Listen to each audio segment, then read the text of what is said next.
Saya kembali. Maaf ya. Udah terbukti kan yang sibuk siapa, karena lagi nunggu telepon penting ibu ya. Pokoknya semua penting.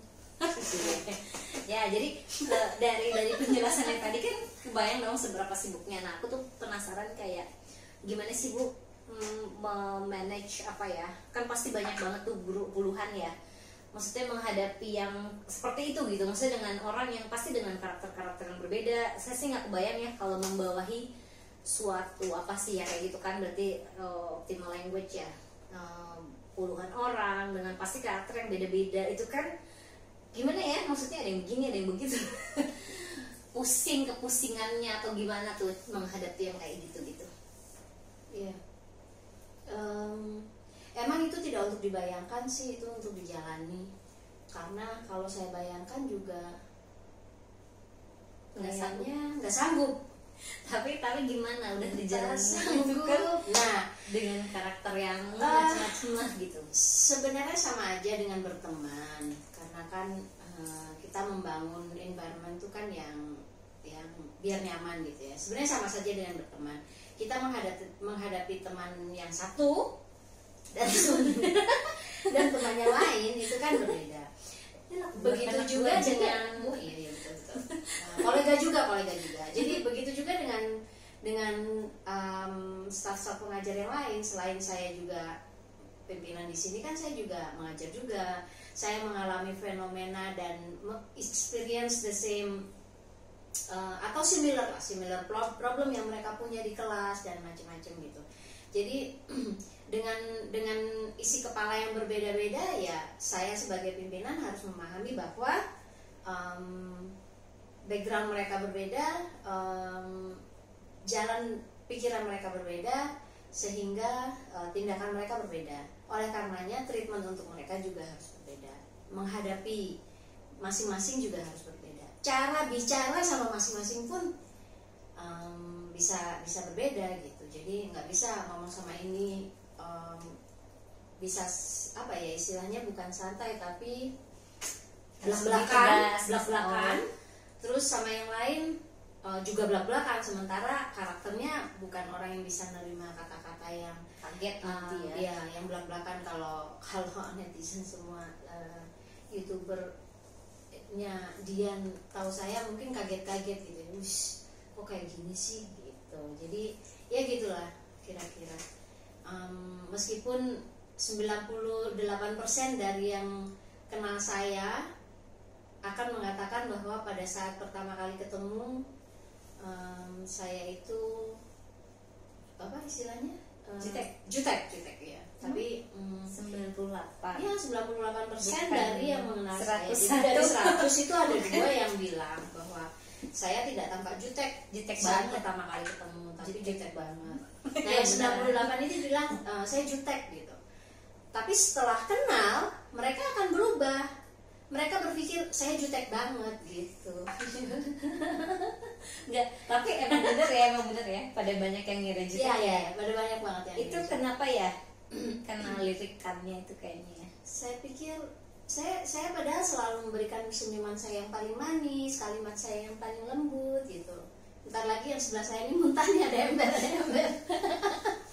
Coba Ya, saya nggak tahu. Coba senyuman paling manis. Senyuman paling manis kita lihat dulu untuk membuktikan. Datangnya ketemu saya, nanti saya kasih senyuman yang paling manis. Harus datang dulu kan. Itu menurut saya itu sangat trauma dan tidak jutek. Saya juga setuju. Saya yang termasuk 2%. Yang mengatakan jutek banget dong berarti. Itu kan setelah kenal baru jutek. Iya. Setelah kenal jutek banget. Ya jadi itu bahwa harus mengenal ya Bu ya, bahwa tiap orang pasti approach-nya beda-beda. Gitu intinya ya. Lebih mudah berinteraksi dengan orang lain, baik itu anak buah maupun teman, setelah kita tahu backgroundnya seperti apa. Karena kita bisa ya itu dia istilahnya, treatmentnya seperti apa itu kita bisa lebih enak. Ya itu makanya keren banget kan. Ini adalah contoh bos yang keren banget. Karena emang betul ya, pasti beda nih. Si A harus ada mungkin yang justru harus belak-belakan ya kalau kayak dengan cara kiasan segala macam nggak ketangkep nggak nyampe ya. Ya. Ada yang harus pakai kiasan karena kalau pakai belak-belakan bisa nangis 2 malam atau 2 gimana malam ya. dan mungkin langsung 7 Bisa hari itu kan 2 malam saya 7 hari. nanti malah jadi gawe Tambah repot 2 malam 7 hari itu kan repot banget hitungnya gimana. Jadi yang malam-malam yang 5-nya atau Nggak 4-nya nangis. nggak nangis ya. Atau Cuma 2 hari di 7 malam. Iya terserah yang nangis sebenarnya. Sering nangis sih. 2 hari Iya. 7 malam juga boleh. Nah, terus itu tadi ya, emang menurut aku keren banget. Ada orang soalnya ngadepin sama semua ya, dan itu nggak bakal kena ke orang yang dihadapin kan gitu ya. Betul. Jangan salah, saya juga ya sebagai manusia pasti juga ada apa kesandung-kesandungnya lah. Salah ngadepi orang, salah ngasih treatment, salah apa ya ngomong gitu. Ya ada juga lah pasti. Iyalah kan namanya puluhan kan nggak langsung, itu pasti kayak ada prosesnya Kan, juga betul. ya Bu ya. Kan, akhirnya belajar, oh dengan begini nggak bisa, ya, harus begini kan gitu. Ya penuh ini lah. Atau pas ibu udah tahu Kan dianya ibu berubah, berubah, balik lagi ya. lagi. Jadi nggak nyambung nih emang secara chemistry ternyata nggak nyambung. Nah, aku pengen nanya terus yang gitu tapi nggak enak udah ya. Just leave it there ya. Ya Betul. leave it there terus. Terus aku mau, nah tadi pas Ini kenalin, otomatis nih kayaknya pengen ngedeket-ngedeket. Mundur kan mundur. ada magnetnya. Jadi pas kenalin tadi aku cuma bilang nama ya, tapi Bu Novi ini udah PhD loh. Jadi namanya tuh Novi Rahir Seneng PhD ya kan, berat banget itu. Nah aku Makanya saya nggak tinggi-tinggi. aduh aku nggak mau PhD tambah. Nah itu yang itu juga menarik ya, karena gimana ya, kalau udah kayak aku nih nggak gampang lah buat meneruskan studi ya. Jadi kayak buat aku tuh orang yang udah dokter atau udah PhD itu udah keren banget gitu.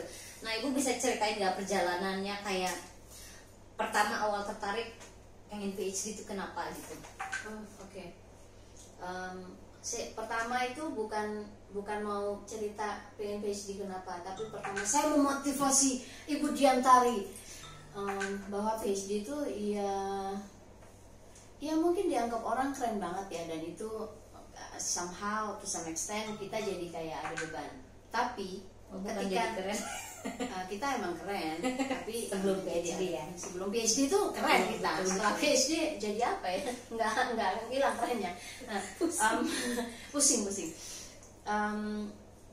Bahwa yang sepertinya keren banget itu sebenarnya ketika dijalani itu ya bisa dibilang biasa aja kalau kita menjalaninya dengan kesadaran, oh ya aku sedang menuntut ilmu, dan ini semua bukan untuk menjadi keren tapi untuk lebih bermanfaat pada orang lain. Begitu Bu. Bagaimana Bu? Iya Bu. Ya. Iya. Jadi kira-kira begitu motivasinya. itu ya tadi ya, jawab pertanyaan saya kenapa itu ya tadi ya. Ya sebagiannya. Jadi saya punya area apa istilahnya, area of interest itu apa istilahnya? Ya bidang yang diminati. Bidang yang diminati lah. Itu kan dwi bahasa gitu, dari mungkin tahun 2005 ya.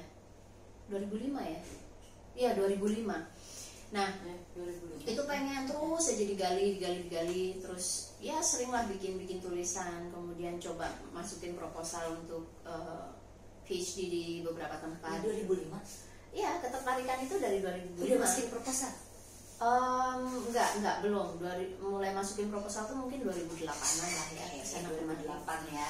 Jadi memang prosesnya lama, dan untuk bisa sampai ke sana itu kayaknya memang kita butuh sesuatu yang kita passionate with gitu. Nah, saya kan passionnya di itu dia, pengajaran dwi bahasa atau dwi bahasanya sendiri, fenomena itu yang ada pada anak-anak, pada keluarga, pada pendidikan gitu. Jadi mulai dari itu, tadinya ya belum tahu mau ngapain, tapi pokoknya pengen banget riset mengenai itu gitu. Nah, itu akhirnya dibawa kan, bikin tulisan, bikin proposal, nggak terima, dirubah lagi. Ngalamin ya, nggak terima itu apa Bu? Maksudnya kayak alasannya tuh apa?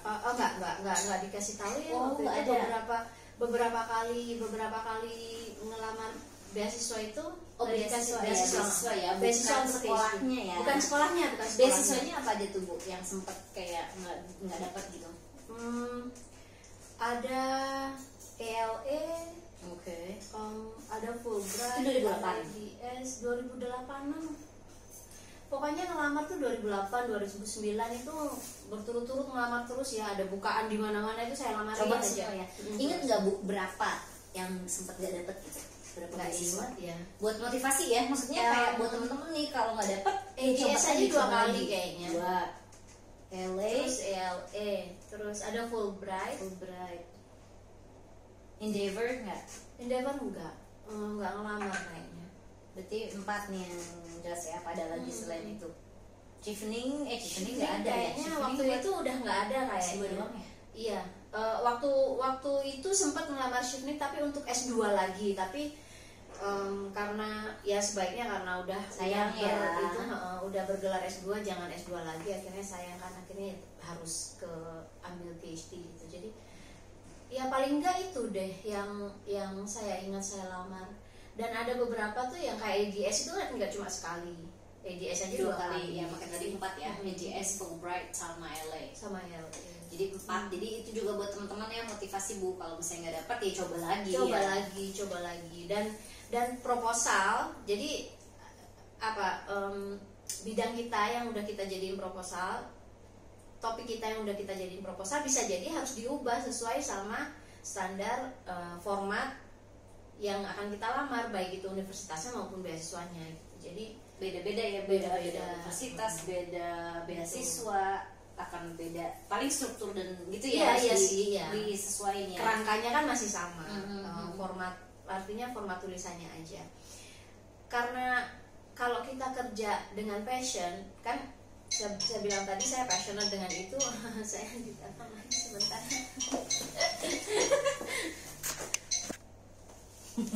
Iya Bu, jadi tadi udah berapa?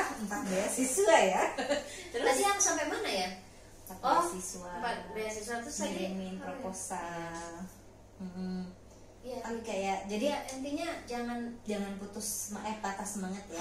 Karena untuk setiap beasiswa dan setiap universitas itu kemungkinan besar proposal format proposalnya itu akan berbeda sehingga kita harus modify gitu. Jadi ini kan yang saya tadi mau bilang.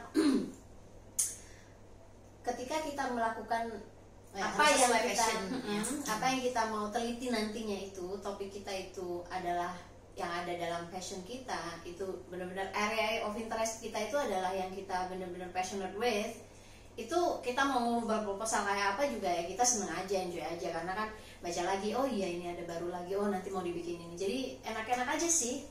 Tapi kalau pengalaman Ibu kayak dari proposal Ibu yang awal berubahnya berapa banyak gitu? Berubah juga enggak? Dari awal banget sampai apa? Sampai keterima. Terus yang benar-benar yang jadi diterima oleh beasiswa enggak, bukan yang jadi tesis? Yang diterima kan Ibu apply nih ya.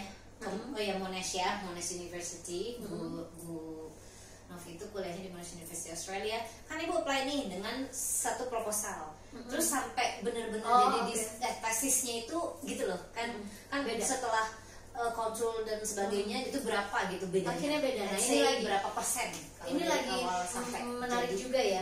Jadi dari proposal awal banget sampai ke proposal yang diterima untuk ke universitas dan difasilitasi oleh beasiswanya untuk di sekolahkan S3, itu kan itu perjalanan satu.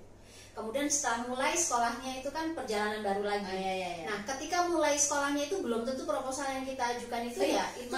Berarti dari pertama nih apply, kirim dulu ya, kan hubungin supervisor ya. Saya mau bikin ini loh. Nah, supervisor kan udah kasih masukan. Nah, dari itu sampai kamu diterima di sekolah ini tuh berapa banyak perubahannya, let's say? Enggak, kalau itu enggak terlalu banyak. Enggak. Jadi ketika kita bisa enggak? Waktu itu kalau yang Monash itu karena saya udah ngikutin banget format yang dari Monash, yang diminta oleh Monashnya. Ketika proposal itu saya kirim ke Monash, kemudian saya kirim juga ke calon supervisor, dan calon supervisor bilang, this is interesting, I would be happy untuk menjadi supervisor. itu nggak ada perubahan sama sekali. enggak. Wow. Karena memang kan secara format udah ngikutin Tapi yang kontennya diminta. juga nggak ada ya. Kontennya Sebenarnya belum. cuma format dong. Ya Iya, kan? Pasti jadi kita sampai lihat itu dulu. supervisor menyatakan interestnya untuk membimbing saya itu nggak ada perubahan sama sekali. sama sekali. Oke. Kemudian kan kita dapat offernya, kemudian kita mulai dengan. Tapi kalau teman perkuliahan ibu kita. pasti ada dong cerita-cerita, itu ada perubahan nggak? Sempat nggak ada cerita yang bahwa dari dia play pertama sampai akhirnya dia diterima di sekolah itu berubah gitu, ada nggak? Iya Ada ya, berarti ada kan sebetulnya ya. Oke. Kalau Ada ibu justru yang sampai ke teori-teori udah ganti gitu. semua. Jadi Kayak- mungkin nggak semua ya, tapi banyak tapi ada perubahannya yang harus direvisi dulu sebelum diserahin lagi ke calon supervisornya itu untuk diserahkan diterima, ke ya. universitasnya itu Apa ada sih juga. research apa gitu ya Bu ya, office ya kayak gitu-gitu Iya. ya, yang buat nerima dan Iya. ya. Terus Research degree office biasanya. kalau ibu nggak ada, nah kalau dari sampai mulai kuliah mulai diterima sampai akhir jadi tesis Iya. banyak sekali. Nah, itu kayak Jadi berapa persen gitu, bisa nggak sih di persentase. 50%? Itu kebayang sebanyak apa gitu mungkin maksudnya, Bu? 60% ya. Perubahannya ya. Mm-mm. Oke, ya jadi